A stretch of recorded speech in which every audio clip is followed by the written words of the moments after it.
Greetings, citizens, and welcome to another edition of Flashpoint.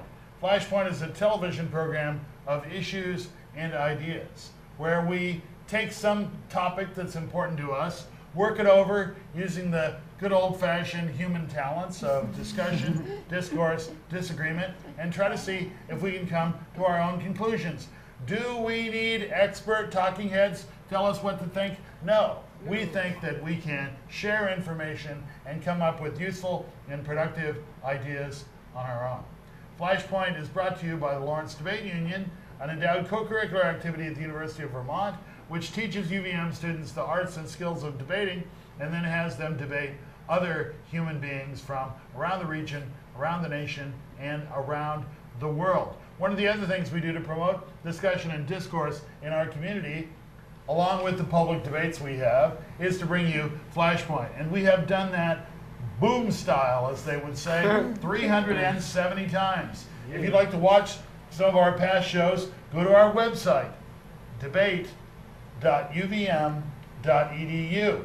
Click on the Flashpoint icon, and what will be revealed to you? A huge list of Flashpoint programs that you can watch on demand. No commercials. My name is Alfred Snider. I'm the Edwin W. Lawrence Professor of Forensics at the University of Vermont, and I'm the director of the Lawrence Debate Union. Sometimes it feels like herding cats, and I'll be your facilitator for this prognosticating discussion. Let's meet our panelists for this particular show. Let's start on my far left. He's now a Flashpoint veteran, having been there before Justin Irving, and you've just joined the debate team this year. Why would you want to, what do you think debate has to offer you as an academic individual? The ability to communicate. You know, I've studied mathematics and economics, and those don't help my communication skills. The more you can talk and learn how to convey the ideas that you have, then I think the better you can contribute to society. Great. Seated next to you is Madeline Murphy-Hall, who's the president of the Lawrence Debate Union. And what excites you most about this season that stands in front of us, Madeline? The tournament's getting bigger and bigger and more people participating in this wonderful activity. Yeah. We've had a huge influx of participation in the Lawrence Debate Union this year, and it's been very exciting. I attribute it to your leadership. Jacob Klein is on my immediate left. Jacob Klein's our tech support, as well as our moral support. And Jacob, what do you think that participating in debate is offering you as an individual? Hey, it's offered me a bunch of friends, and I've had so much fun here. It's such a great team environment, and I love it. All right, that's a darn good reason. On my far right, we have Sam Ricker from Vershire, Vermont, who's the Dean of Flashpoint panelists. And I just wanted to ask you, what do you think was the worst show you ever participated in? What was that topic? I think the first show, I think it was media copyright. I don't think I said a single word the entire episode, but I think I got over that. Yeah, you made up for that. Alli Hamlin is seated next to him. Allison's from Essex Junction, and she's a brand new debater. And what's the best part of being involved in debate so far? Everything. It just gets better and better and better every week, and the fact that you can go in and not know anybody, and the end of the first week you're there, you've debated in 3 nights a week, and you get to come to cool things like this, and you get to travel all over the place, and the opportunities never stop coming if you apply yourself. So it's awesome. Well, we've been talking about new people joining the debate team. Here's one, Toheeb Ashorobi. Welcome. Yes, thank you. And you kind of thought you were coming to a debate practice. Yeah. At a television. Yeah, I was tricked. Where do you hail from? Bronx, New York. Not Bronx, too New far York. from Yankee Stadium, so All right. basically. Old Yankee Stadium. Yeah, old. And what year are you in at UVM? I'm a sophomore, and I'm currently in medical laboratory science. Oh, wow. Medical laboratory. Yeah, that's my Some of there's going to be some demand for that. Yeah. All right. Cool. Very good. Well, welcome to Flashpoint, and don't tell them about that trick we're going to play on. I've been at 24. Okay. Here we go. Show number 370. We're going to talk about the future of Iran. Very few countries have been talked about more on Flashpoint in the last 370 programs than Iran. But it seems like there's always something new to say, and there's always a new development. And I think part of the reason is that the American people don't necessarily know enough about Iran. Following the overturning of the puppet government that the U.S. had established in Iran in 1979 in the popular Islamic Revolution, there was a real pruning of academic programs all over America that deal with Iranian studies and studies of Persian civilization, and we sort of lump them, they're just like all the other Arabs. And so there's kind of an ignorance factor here, and when there's a society-wide ignorance factor, sometimes it's hard for you to struggle against it, to find out more information, and that's one of the things that we're trying to do. One would think that we might have learned something from Iraq, but maybe not in the way we're approaching the situation in Iran. There's a wide variety of reasons why Iran is important to the world. What are some of them? They control the Persian Gulf. If Iran decides that it's worth shutting that port or that passageway down, then what? The vast majority, or at least a huge proportion of the world's oil will be cut off. Now, could they do that? Absolutely. They have ballistic missiles, cruise missiles. They could make it so risky that no one would want to put a $100 million oil freighter up it. Or you sink a couple of them, and then, Yeah. right? So, and that could turn the oil taps off for most of the world. Okay, what else? Iran is a huge producer of carpets and pistachios. I They don't think that we're gonna be And walnuts as and well. walnuts, And tree walnuts, nuts, yeah. So I'm not predicting that the world is going to revolt at a shortage of either of those in the near future, but it is important to understand that there are other things coming out of Iran than just oil and negative feelings. Well, also, Iran is developing a nuclear program, and they think that they have the right to develop nuclear weapons just like everyone else. Not everybody, but the big guys. Have they ever said they're developing nuclear weapons? No, it's No, they're in the civilian non-proliferation technology. Nuclear- treaty. No, they say they're Energy. just developing nuclear energy. Right. Why don't leaders in the West believe them?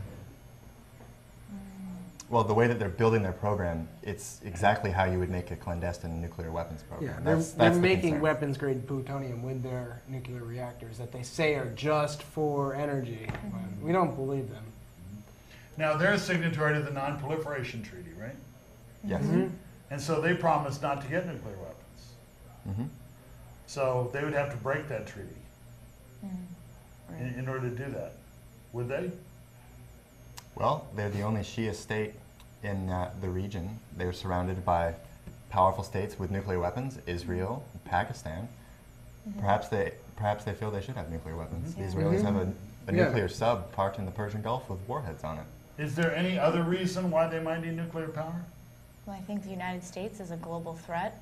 Yeah. I feel like our insistence that we retain our nuclear energy and our nuclear power holdings, as well as our nuclear armaments, is a huge reason why any country who feels like they have unstable relations with us should continue to pursue a nuclear program. I think that we give them all the incentive in the world to Yeah. pursue that goal. I mean, Israel's also a very large threat to them, and I think they will do whatever, like any other nation, will do whatever they can in order to protect themselves, and nuclear weapons is just one path in which you can protect yourself as a nation. And an argument for saying that they should have nuclear power is that oil's not going to run out. I mean, be there forever. It's going to run out. You know, there could be a peak oil.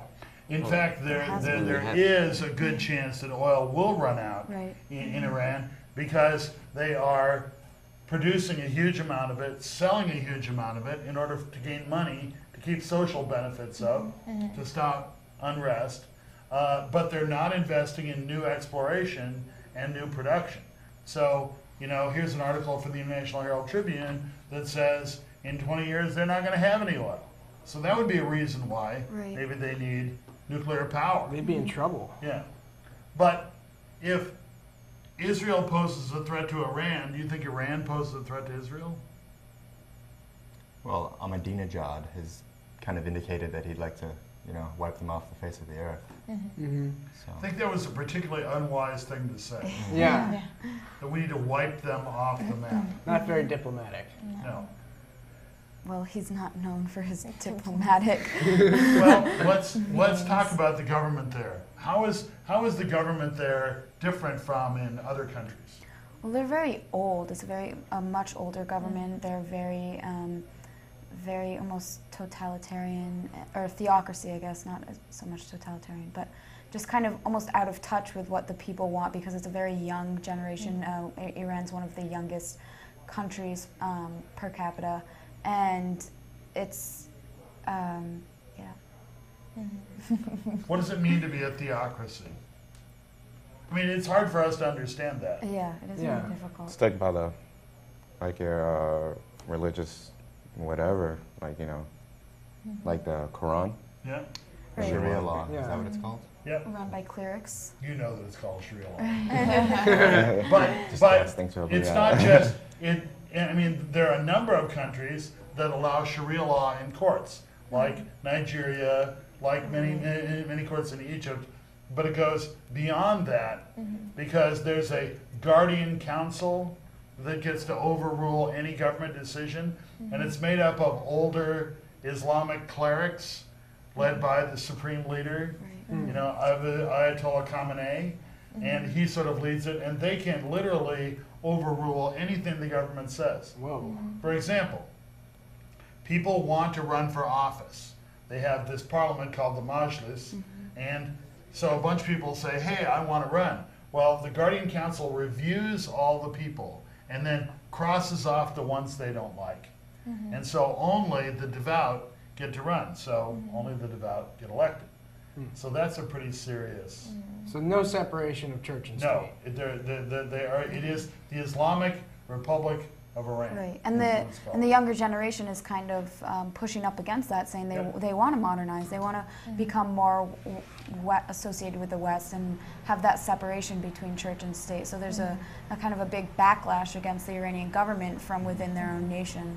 And it's a self-perpetuating system too. If you see that these elders are only allowing those who follow with their ideology into government, it will persist until there is some sort of revolutionary change in their government. And we see that as well as looking at the younger generation who want to move to a contemporary standard and are being so forcibly excluded from their governing body. And I think that in the future we'll see this break down even more, and the rift between the traditional and the contemporary will become a real point for discourse and maybe even hostilities in Iran in the future. You used a phrase earlier in our discussion before the show, reluctant fundamentalists.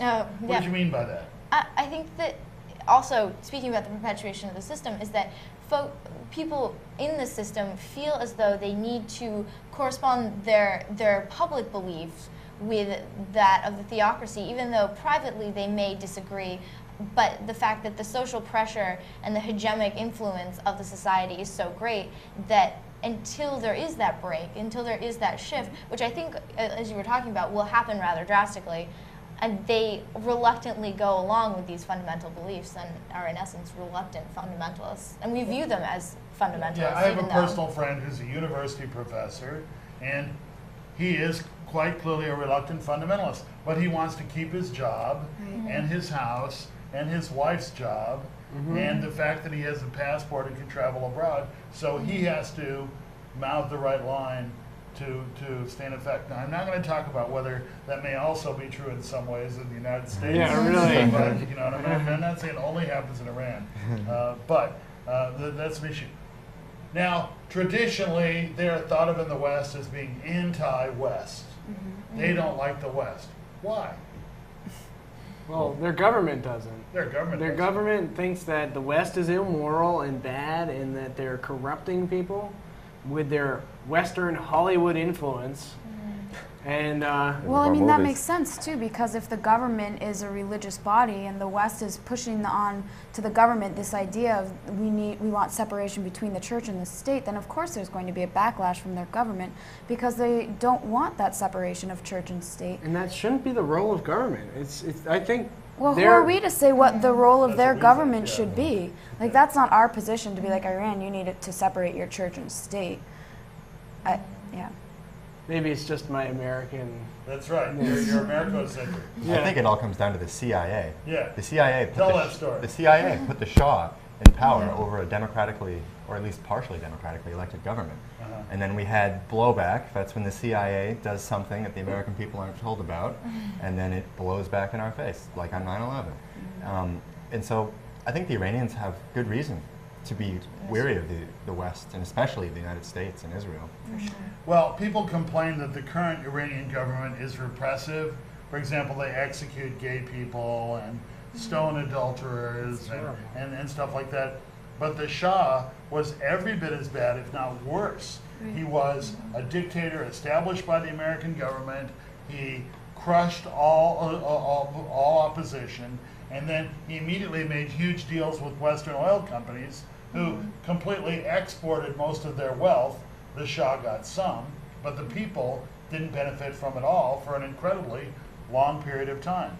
And you know, when you do that kind of thing, people remember, and they're angry about it. And I understand that you wouldn't trust somebody who forced a dictator on you. Yeah. Right. So there's that. I think they have every right to be mistrustful of our economic system and our motives in their country. But I think it's also interesting to look at the interesting cultural similarities, especially in the cultural connections that we made under the Shah. And at the time, in 1979, with the embassy crisis, we actually had the United States had the highest proportion of Iranian students in our public education system in colleges in America, and we had been engaging in a very interesting cultural dialogue in which money from Iran actually funded several major Iranian studies programs. They established a seat of petroleum oil in Southern California universities, and they founded a bunch of their universities on American models. And so I think education has been one arena in which the United States and Iran have actually had some fairly positive relationships. Yeah, but the current government is probably so pissed off at America Yeah. right now that they would never allow for students to study here. And Right. probably if they did, they wouldn't take them back as citizens. And it's a huge brain drain, brain too, drain, to allow yeah. your brilliant students to go be educated in foreign countries Yeah, in which exactly. Yeah, they're and going to after the adopt these ideas. revolution, most of them decided not to go back. Right. Right. Well, and also What- They visas. decided to stay here. I mean, if there are huge human rights violations occurring within your country, and you're not being treated or don't have a lot of rights in that nation, then what would be the incentive to go back? Yeah. Okay, so we've kind of set the stage. There's some tricky situations. There's some dicey feelings between these major actors, and I guess the one I'm really concerned about is whether it's going to break out into a war, because many people in the West say we cannot allow a nuclear-armed Iran to exist, right? And especially Israelis say, what are some of the dangers of a conflict? Nuclear war. Scenarios. And nuclear proliferation. Somebody starts it and somebody responds, and Okay, what would happen if Iran announced we now have operational nuclear weapons that can strike Europe? Saudi Arabia would immediately arm because they're ancient enemies. Yep. We definitely see NATO increase the missile defense initiative, which would further enrage Russia. It would just inflame the entire geopolitical situation. I think Bush would attack. I mean, if it was within his term, even if it's not. And I think that if McCain is elected, then he would attack. I wouldn't be surprised if Obama did either. Well, if it if- was a serious threat. I don't think we'll attack a nuclear-armed country, though. No. Okay, let's stop right there. What's the difference between selecting John McCain and Barack Obama Right. on the Iran issue? Well, Barack Obama has always been very forward about wanting to talk with world leaders that we might view as, somewhat controversial, but he believes in open diplomacy, and McCain is constantly saying that that's naive and that he would not engage in direct talks with these leaders of terrorist countries. So that's one of the biggest differences. There's that if Obama is elected, then a lot of people are saying that Bush will attack before Obama gets into office to leave him with the whole situation in Iran. So we'll already be at war with Iran before This the is next such a president. wild scenario. Yeah, Right. really. Bush attacks, the election happens, Obama wins. In the interim, before Obama takes office, Bush attacks Iran, and the logic is we need to defend ourselves against nuclear Iran. I don't want to wait until we see the mushroom clouds, the same argument that was I made bet he about would be Iraq. impeached before that. And then Obama is stuck. With $300 a barrel oil, too. Yeah, with $300 a barrel oil. Take that for your bailout plan. That would be, but doesn't that mean that President Bush would willingly destroy his country and a large part of the world to get revenge on the Democrats? Do you What do really you think think he's he's been that? doing? Do you really think he's that way? I think that's very I'd hope not. cynical. I would hope not. But I guess, looking at the track record of our country in the last 8 years, speaking as every Republican, this is like their tagline. But looking at the way that this has gone, I see a trend towards this ideology that we need to shore up national defense and security. But I don't think that it would go that far, especially in the next 4 months or so. It's difficult to imagine these things going downhill so rapidly. I don't know about that. I think that may be a little cynical, but when it comes to the Bush administration, I think that cynical is one way that it kind of sums them up. But I think that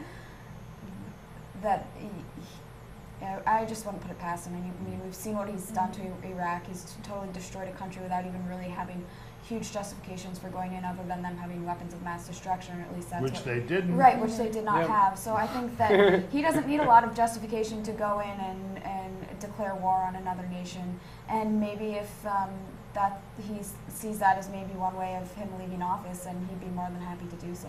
Well, they're already making the case for war against Iran. They're presenting evidence that most of the IEDs being used in Iraq are coming in through Iran. Right. So they're trying to link this to the current problem that's already going on, and I wouldn't be surprised if that was just, another extended front of the war that we have already. We're in 2 countries, why not make it a third? Right, Iran's between Iraq and Afghanistan, so think of it as a pincer movement. But it's huge. It's so massive. Right. It is huge. One of the things we're showing here is a map of how, Iran looks, and it's, if you laid it over the western United States, it would go from the top of Washington State to the bottom of New Mexico. It's really, really big, and most of it is mountainous. Yeah. Well, how about this scenario? Not the U.S., but Israel instead. I think Israel has some good reasons to be fearful of Iranian nuclear weapons. They didn't have the technology to attack, and now Bush has agreed to sell them bunker buster missiles, which can bore deep down to the ground and then blow up, so they can take out hardened nuclear facilities. And the Israelis would put their tactical nuclear warheads on the missiles they get from the U.S. And one news story said they already asked Bush's permission to attack, and he said no. How would it be different if Israel did the dirty deed? Or wouldn't it? Well, it would, I think, in terms of international relations, it would still come back to the U.S., because even if Bush said no publicly to Israel attacking Iran, the fact that we fund Israel's military so much, it wouldn't help our perspectives in the Middle East at all if we're the ones backing the aggressors. And I mean, Israel is already wary of anything Iran's doing, because Iran was trying to buy long-range defense missiles from Russia. And then Israel said that would violate their airspace or something, and reduce their military capacity. So that deal was called off today, because they don't want things to escalate any further. I think if Israel attacks, like Sam said, that they'll have the backing of the United States, whether or not Bush said no. And then if the U.S. attacks, then they'll have the backing of Israel. So I think either way, it will really be Israel and then the U.S. against Iran. And So they would close the Straits of Hormuz, where most of the oil comes through, and they would probably attack Israel under either scenario. And Israel's really small. I mean, a major military, Israel has a formidable military, But if we're talking about, intermediate range missiles, they can do an incredible amount of damage. There, I don't think it can be necessarily wiped off the map, as Ahmadinejad says, but it would be bad. And to me, the question I want to ask you is, would the damage to Israel inflame the American electorate so much that they would scream for war? Oh yeah, I totally think so. I don't get this idea from Obama that he's opposed to war. I think he's just as much as a warmonger as all the Democrats have been, and I think but less than Republicans. Less than Republicans. Okay. Not saying much. I think he's parroting a tough line now to get elected. I don't think he's going to have that tough line when he gets in. I think I don't think that, he can afford a war. Well, I think that Obama, it's difficult to tell because of the electoral, in speaking the talk and trying to be elected. But I think that he really does seem like he is dedicated to better international relations and to improve the standards that we've set out in the, in the last 10 or 20 or 30 years, especially in regions like the Middle East and places where we historically have not been able to maybe make this progress because we have failed to sit down and have a discussion. And by facilitating those discussions and saying, no, I'm not going to ask anything from you, but I do want to sit down and talk. And I think that maybe this is a step in the right direction. It may not solve everything. It may, in fact, who knows what the outcome is. But I think the willingness to do this and to take that step is of foremost importance, especially in trying to improve our dealings with these countries that don't really like us at all. McCain wants to avoid formal talks. He's been saying that he thinks that formal talks will look weak, and he's advocating for almost a no talking to. Shunning a little bit. It's madness. I mean, we talked to the Soviets and they had 40,000 nuclear weapons. So maybe he's forgotten about that. What other policies could we undertake to get out of this difficult situation? What's your no war policy option? Discussion, diplomacy. That's the one that Alli's talking about. What else? Relax sanctions. I think that would be a great way to remove some of the power that the hardliners have. If we, show a good face to Iran, show them that we want to be friends. Right. That'll open things up. I knew those pistachios and walnuts and carpets would really come back. I mean, Clinton at one point proposed that, to try to normalize by taking their biggest non-petroleum exports and allowing us to trade in them. All right, what else can we do? We need to stop our international arms dealing or slow it down. In fact, by providing Israel with these nuclear devices or this ability to inflict grave harm, we only tie ourselves to the problem even more.